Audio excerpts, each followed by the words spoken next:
Hello my dear student, आज आपण BSc second इयरच्या फिमेल रिप्रोडक्टिव्ह सिस्टीम हा जो युनिट आपला चाललेला आहे त्यामधला प्रेग्नन्सी डायग्नोसिस हा पॉईंट आता आपण बघणार आहोत. इथं आपण मी एक छानसा फोटो घेतलेला आहे. ती एक प्रेग्नंट लेडी आहे आणि तिचे इमॅजिनेशनमध्ये एक बेबी आहे. याचा अर्थ काय की एखादी लेडी जेव्हा प्रेग्नंट असते तर त्याच्या पद्धतीनं डायग्नोसिस कसं केलं जातं ह्याच्या संदर्भाचं काहीसं डिस्कशन किंवा स्टडी आपण आत्ताच्या लेक्चरला बघणार आहोत. पहिल्यांदा मेन फीचर्स काय आहेत प्रेग्नन्सी डायग्नोसिसचे ते पहिल्यांदा बघूया. Very first there is a cessation of menstruation. ह्याचा अर्थ काय की प्रत्येक महिन्यामध्ये जे मेन्स्ट्रुअल फेजेस येत असतात त्या लेडीमध्ये, तर ते जेव्हा प्रेग्नेंट ती लेडी राहते तेव्हा काय होतं तर तिचे मेन्स्ट्रुअल सायकल स्टॉप होते, म्हणजे ओव्ह्युलेशन प्रोसेस स्टॉप होते. ओव्ह्युलेशन प्रोसेस स्टॉप झाल्यामुळं युटेराइन वॉल जी आहे ती रप्चर व्हायची थांबते आणि त्यामुळंच मेन्स्ट्रुएशन टेम्पररी स्टॉप होते. Swelling of the abdominal. जसजसे प्रेग्नन्सीचे डेज वाढत जातील तसं तसं आपल्याला बघायला मिळेल त्या लेडीचे बेली एरिया जो आहे तो मोठा झालेला बघायला मिळेल. हे सुद्धा एक सिम्पटम आहे. Vomiting too generally occurs between the 6th to 12th week of pregnancy. साधारण जर समजा एखादी लेडी जर सेन्सिटिव्ह असेल प्रेग्नन्सीशी रिलेटेड, तिची बॉडी जर सेन्सिटिव्ह असेल तर आपल्याला असंही बघायला मिळतं की 6व्या आठवड्या ते 12व्या आठवड्यापर्यंत आपल्याला जनरली त्या लेडीमध्ये वॉमिटिंगचे सिम्पटम्स बघायला मिळतात, म्हणजे उलटी येणं, मळमळणे हे सिम्पटम्स आपल्याला बघायला मिळतात. One can hear the heartbeat of fetus. म्हणजे तुम्ही तुमच्या शरीरामधले बऱ्याच गोष्टी हे जर जाणवत असतील तुम्हाला तर तुम्ही निश्चितच तुमच्या बेबीचे हार्टबीटसुद्धा लवकरात लवकर तुम्ही जाणू शकता. Mother can feel the kicking movement of fetus by 18th to 20th week. जवळजवळ 18 ते 20 हे जे आठवडे आहे, हा आठवड्याचा जो काळ आहे, साधारण तिथून किकिंग मुवमेंट हिअरिंग किंवा सेन्सेशन व्हायला मदत होते. म्हणजे तिथून ही किकिंग मुवमेंट बेबीची सुरू होते. किकिंग मुवमेंट म्हणजे काय आहे तर ते जे बेबी आहे तर ते बेबी मदरच्या स्टमकला मारत असतं, किक करत असतं आणि म्हणून त्याला आपण किकिंग मुवमेंट म्हणतो. ॲक्च्युली तो बेबी हालचाल करत असतो फिटसमध्ये, युटेरसमध्ये, पण ते आपल्याला काय जाणवतं की तो किक करायला लागलाय, पण आपल्याला ते तसं जाणवतं. Okay. It is possible to detect the pregnancy by X-ray method on a 16th week. जवळजवळ 16व्या आठवड्यामध्ये एक्सरे डिटेक्शन जर केलं, म्हणजे त्या लेडीची जर एक्सरे काढला स्टमकच्या रिजनमध्ये, तर आपल्याला डेफिनेटली त्याच्या बॉडीमधले जे पार्ट्स आहेत त्या बेबीचे डेव्हलपमेंट झालेले बघायला मिळतील. तर हे काही डायग्नॉस्टिक फीचर्स आहेत की त्याच्या थ्रू आपण काय करू शकतो, एखादी लेडी प्रेग्नेंट आहे का नाही हे डिफाईन करू शकतो. त्यानंतर ना साधारण महत्त्वाचे 2 फेजेस आहेत ज्याच्यामध्ये आपण काय करतो, प्रेग्नन्सी हे स्टडी करतो. एक पहिली फेज आहे ल्युटियल फेज आणि दुसरी फेज आहे प्लासेंटल फेज. प्रिव्हियस जी असते म्हणजे सुरुवातीच्या काळातली जी फेज असते त्याला आपण ल्युटियल फेज म्हणतो आणि नंतरच्या काळातली जी असते त्याला आपण प्लासेंटा, म्हणजे जेव्हा प्लासेंटा फॉर्म होतो तेव्हा आपण त्याला प्लासेंटल फेज म्हणतो. मग ल्युटियल फेजमध्ये काय असतं किंवा आता ह्यातला बराच भाग ल्युटियल फेज म्हणजे काय वगैरे हे सगळं आपल्याला झालेलं आहे, पण तरीसुद्धा जर हा पार्ट तुम्हाला ल्युटियल फेजमध्ये म्हणजे नेमकं काय होतं, कसं होतं, तर म्हणजे हे कसं आपण डायग्नोसिस करायचं तिथं काय, आता हे आपण आत्तापर्यंतचे जे सगळे लेक्चर्स बघितलेले आहेत ल्युटियल फेजशी रिलेटेड हे सगळं आपण कंबाईन करून इथं बघणार आहोत. After fertilisation the menstrual cycle does not terminate but it continues directly as a luteal phase of a pregnancy. During this phase following events takes place. Generally जी ल्युटियल फेज असते ह्याच्यामध्ये काय होतं, मेन्स्ट्रुअल सायकल स्टॉप होत नाही, पण ती menstrual सायकलची फेज आहे ती ल्युटियल फेजमध्ये जातं. मग त्याच्यामध्ये कुठल्या कुठल्या गोष्टी होतात. पहिली फेज आहे fertilised egg undergoes cleavage to form a blastocyst. म्हणजे जो एग असतो त्या एगचं कन्व्हर्जन फर्टिलायझेशन होतं, मेल आणि फिमेल गॅवेट्स युनियन होतं आणि युनियन झाल्यावर त्याचा एम्ब्रिओ तयार होतो. एम्ब्रिओ तयार झाल्यावर ब्लास्टोसिस्टमध्ये त्याचं कन्व्हर्जन होतं. Next blastocyst migrates to the uterus, establishment and implantation take place. जो ब्लास्टोसिस्ट फॉर्म झालेला आहे तर तो युटेरसमध्ये बाइंड होतो, कंबाईन जॉईन होतो आणि इम्प्लांटेशन प्रोसेस करतो, म्हणजे तो युटेरसच्या वॉलला जाऊन चिटकतो. Number of finger like processes arises from outer covering of embryo and are embedded in the tissue of uterus. Actually ही इम्प्लांटेशनची प्रोसेस आहे ज्याच्यामध्ये जो एम्ब्रिओ जो असतो त्या एम्ब्रिओच्या आउटर साईडपासून जे ट्रोपोब्लास्ट सेल्स असतात, हे ट्रोपोब्लास्ट सेल्स त्या युटरस वॉलच्या आत एम्बेड होतात आणि तिथं काय करतात, एक मेम्ब्रेन तयार करतात आणि त्याच्या थ्रू मग नंतरनं पुढं जाऊन प्रोटेक्शन किंवा न्यूट्रियंट घ्यायसाठी तो बेबी अशा पद्धतीनं फिंगर लाईक प्रोजेक्शन तयार करत असतो. In ovary, corpus luteum grows and start secreting more amount of progesterone. या वेळेला काय होतं, आपल्या ओव्हरीमध्ये टीएस ऑफ ओव्हरी आपण पाहिले तर त्याच्यामध्ये जनरली काय होतं की आपल्या लक्षात येईल की तिथं काय असतं, कॉर्पस ल्युटियम प्रेझेंट असतो. म्हणजे जो ग्राफियन फॉलिकलचं स्ट्रक्चर आहे त्याचं कन्व्हर्जन कार्पस ल्युटियममध्ये होतं आणि it is a secretary phase. आणि ह्या सिक्रेटरी फेजमधनं प्रोजेस्टेरॉन हा हार्मोन सिक्रेट असतो आणि हा प्रोजेस्टेरॉन हार्मोन महत्त्वाचा रोल कशामध्ये करतो, तर प्रेग्नन्सी मेंटेन करण्यासाठी करतो. ठीक आहे. The placentation is a stimulated by a progesterone hormone of a corpus luteum. Placentation process जी आहे ही प्रोसेस प्रोजेस्टेरॉन हार्मोनमुळे कंटिन्युएशनमध्ये होते आणि प्लासेंटेशन ही प्रोसेस जी आहे म्हणजे प्लासेंटा फॉर्मेशन वगैरे हे कशामुळे होतं, तर प्रोजेस्टेरॉन हार्मोन जो कार्पस ल्युटियम रिलीज करत असतो त्याच्यामुळं प्लासेंटेशन प्रोसेस होते. मग प्लासेंटेशन फेजमध्ये काय काय होतं, after implantation process pools of blood gather around the finger like processes of a blastocyst. जो ब्लास्टोसिस्ट असतो या ब्लास्टोसिस्टच्या आजूबाजूला ब्लडचे ड्रॉप्स किंवा ब्लडचे पूल्स तयार व्हायला सुरू होतात. आणि ब्लडचे पूल्स का, कारण की जो बेबी आहे जो ब्लास्टोसिस्ट फॉर्ममध्ये आहे तर तो काय करतो, तिथून न्यूट्रियंट ब्लड थ्रू न्यूट्रियंट घ्यायसाठी मदत करतो. आणि ब्लड थ्रू न्यूट्रियंट कधी घेणार, जेव्हा ती मदर जी आहे तिथं जर पूल लाईक स्ट्रक्चर झालं तर तिथून ते न्यूट्रियंट घेणार. म्हणून पहिल्यांदा असे पूल्स तयार होतात. Firm vascular connection between fetus and maternal tissue is established called placentation. Placenta तयार होणं म्हणजे काय, एक वॅस्क्युलर म्हणजे एक मेम्ब्रेन तयार होतं मदर आणि फिटसच्या मध्ये आणि तिथून काय करतो तो बेबी त्या मदरकडून काय करतो, न्यूट्रिशन घेत असतो. The placenta also eliminates the secretory products of a fetal metabolism. तर प्लासेंटा काय करतो, आपल्याला ज्या नको असलेल्या गोष्टी आहेत त्या फिटसकडून ॲब्सॉर्ब करतो, प्लस काय करतो की असे काही सिक्रिशन्स करतो. म्हणजे तिथं सुद्धा प्रोजेस्टेरॉन हार्मोन वगैरे सुद्धा सिक्रिशन, म्हणजे प्लासेंटा सुद्धा काय करतो, एक प्रकारचं हार्मोन मेंटेन करायचं मदत करतो. Fetus drives its nourishment and oxygen from the mother to the foetus.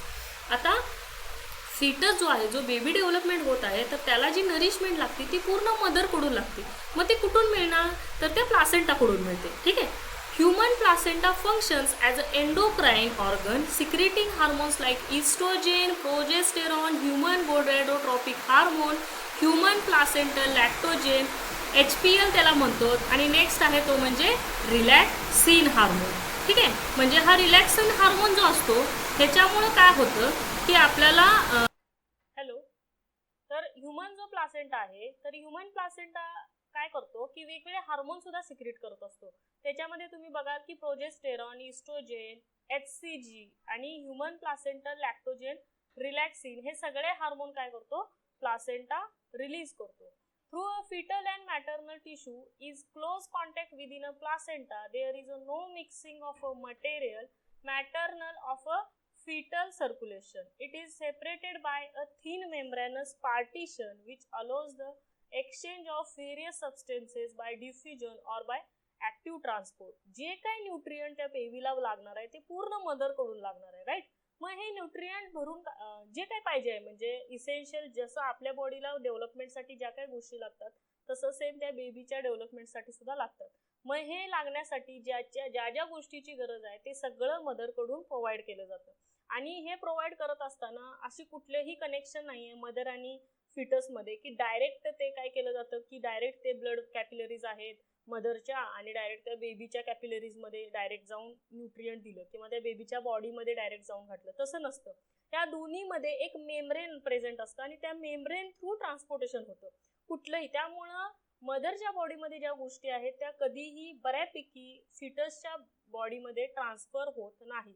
फक्त जे इसेन्शियल मटेरियल आहे, जे इसेन्शियल न्यूट्रिएंट आहे, तेच फक्त काय केलं जातं, मदरकडून फिटसकडे ट्रान्सफर केलं जातं.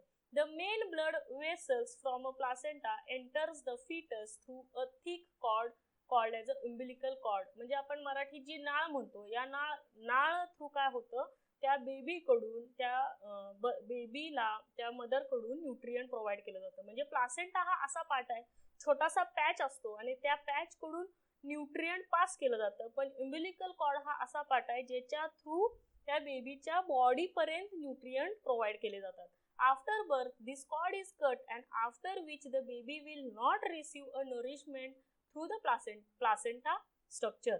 म्हणजे जेव्हा त्या लेडीची डिलिव्हरी होते, तर त्या डिलिव्हरीमध्ये जेव्हा त्या कॉर्डला, umbilical कॉर्डला कट केलं जातं, त्याच्यानंतरनं तो बेबी कुठल्याही पद्धतीनं त्या मदरकडून न्यूट्रिएंट प्रोव्हाइड करत नाही. ते पूर्ण न्यूट्रिएंटसाठी मग आउटर फॅक्टरवरती सर्वायवल असतो. ठीक आहे. The growing fetus is also attached by a amniotic fluid with the maternal tissue, which can be freely exchanged with the maternal fluids.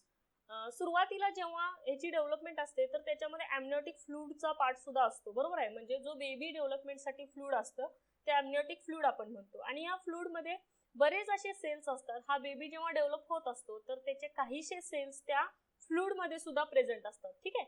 आणि त्या फ्लूइडमधून सुद्धा आपण डिटेक्ट करू शकतो की तो बेबी व्यवस्थित आहे का, नॉर्मली जेनेटिकली नॉर्मल आहे का, बॉय आ गर्ल आहे. ह्या बऱ्याच गोष्टी आपण काय करू शकतो, त्या amniotic फ्लूइडच्या टिश्यूमधून स्टडी करू शकतो.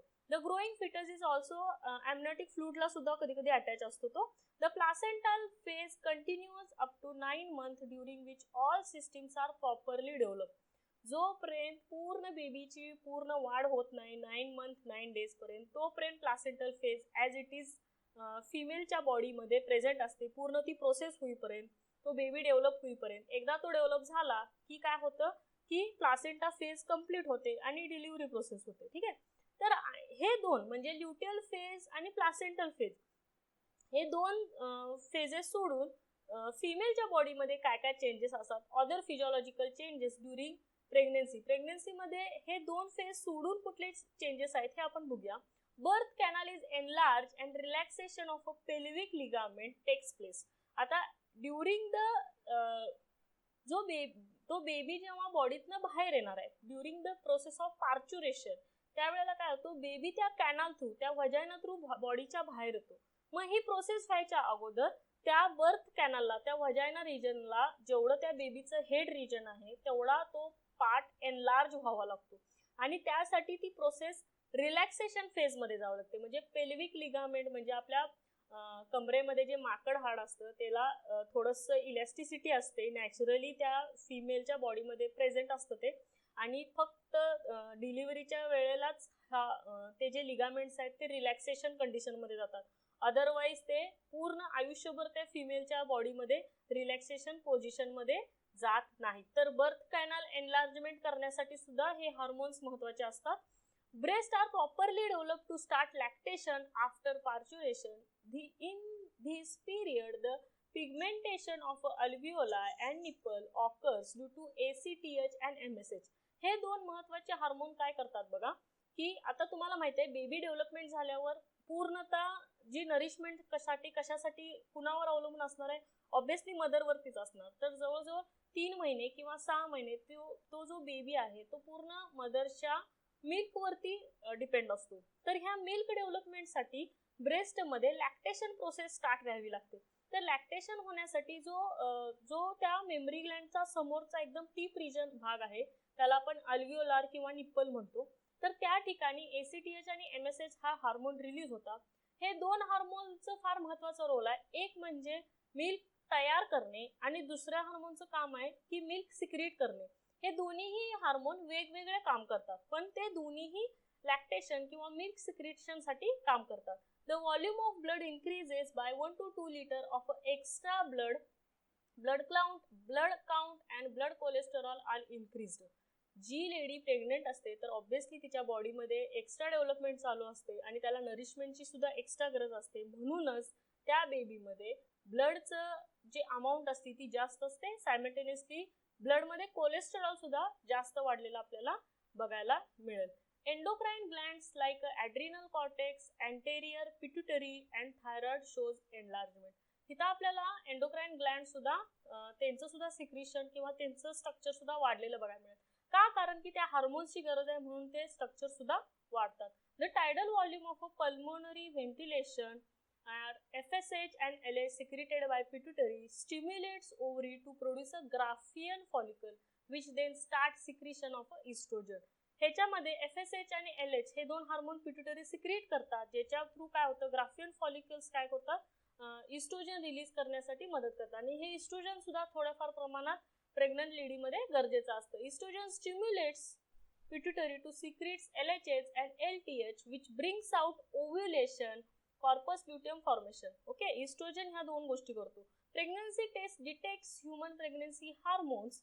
आता आणखीन एक महत्वाचं म्हणजे की जी प्रेग्नेंट लेडी आहे त्या प्रेग्नेंट लेडी सुरुवातीचे जे मंथ असतात म्हणजे कन्फर्मेशनचे जे चान्सेस असतात की ती whether the lady is pregnant or not, हे आयडेंटिफाय करण्यासाठी एक टेस्ट केली जाते. त्याच्या दोन महत्त्वाच्या टेस्ट केल्या जातात. त्याच्यामध्ये आपण युरिन टेस्ट करतो किंवा ब्लड टेस्ट करतो. सगळ्यात महत्त्वाचे आपण ते म्हणजे युरिन टेस्ट करतो. तर ह्याच्यामध्ये एक छान मी इथं हे घेतलेली आहे बघा. कॉमनली तुम्ही टीव्हीवरती जी ॲड बघता त्याचंच मी उदाहरण घेतलेलं आहे, दॅट इज अ प्रेगा न्यूज.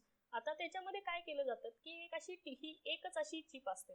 ह्याच्यामध्ये जर समजा इथं युरिन, त्या लेडीनं जर इथं युरिनचे 2 ते 3 ड्रॉप्स घातले आणि 2 मिनिट जर ते उभं करून बघितलं स्लांट करून, तर तिथं 2 जर स्लांट आले तर आपल्या लक्षात येईल की ती whether the lady is pregnant or not. जर नाही आलं तर इट इज अ निगेटिव्ह, जर आलं तर इट इज अ पॉझिटिव्ह. ह्याचा अर्थ काय की अशा टेस्ट म्हणजे तुम्ही घरामध्ये करू शकता, हॉस्पिटलमध्ये वेगळ्या पद्धतीने टेस्ट करतात, डिटेक्शन करतात. HCG हा असा हार्मोन आहे की हा हार्मोन थ्रू त्या लेडीमध्ये किती दिवसाचा एम्ब्रिओ डेव्हलपमेंट व्हायला लागलाय हे समजतं. त्यामुळे ह्या टेस्ट तुम्ही घरामध्ये करू शकता किंवा तुम्ही हॉस्पिटलमध्ये युरिन देऊन सुद्धा करू शकता. आणि जर युरिन थ्रू जर एखादा टेस्ट जर निगेटिव्ह येत असेल पण तुम्हाला वाटत असेल नाही मला वाटतं की बाबा आय एम प्रेग्नेंट, सो तुम्ही काय करू शकता, you also see the blood test. Blood टेस्टमध्ये तुम्हाला एक्झॅक्ट तुमच्या बॉडीमध्ये HCGचं कॉन्सन्ट्रेशन किती आहे ते समजतं. साधारण पहिल्या महिन्याच्या लास्ट मंथमध्ये लास्ट वीक असतो, कारण की त्या वीकमध्येच आपले मेन्सेस यायला चालू होतात. म्हणजे 1 महिना 28 दिवसाचा असतो. 28 दिवसानंतर आपण ते डिटेक्शन चालू करतो की आहे का नाही. तर ह्या वेळेला जर तुम्ही ते टेस्ट करायला गेली तर येत नाही. साधारण तुम्ही परत म्हणजे 1 महिना 28 डेज पूर्ण होऊन परत जर 15 डेज पुढे जाऊन एक्सटेन्शन करून जर तुम्ही टेस्ट केला तर 100% तुम्हाला ती टेस्ट, तुम्हाला कन्फर्मेटरी टेस्ट, युरिन टेस्ट म्हणा, ब्लड टेस्ट म्हणा, कुठलीही तुमची ती परफेक्ट म्हणजे तुम्हाला कन्फर्मेटरी टेस्ट इझिली अवेलेबल होणार आणि तुम्हाला 100% समजणार की आपला काय रिझल्ट आहे तो. तर स्टुडंट आपण जस्टच आता काय केलं की प्रेग्नन्सी डायग्नोसिसशी रिलेटेड जो पॉईंट होता तो मी डिस्कस केलेला आहे. तुम्हाला याबद्दल जर काही शंका असेल तर तुम्ही मला व्हॉट्सअपला विचारू शकता किंवा तुम्ही मला कॉमेंट करू शकता चॅनलवरती. मी त्याचं नक्की तुम्हाला उत्तर देईन. ठीक आहे. तर तुमच्या स्टडीशी रिलेटेड आहे म्हणून मला ह्या सगळ्या गोष्टी डिस्कस कराव्या लागतात. तुम्हाला जरी काय ह्याच्याबद्दल आणखीन काही वेगळ्या शंका असतील तर तुम्ही मला विचारू शकता. Okay, thank you student.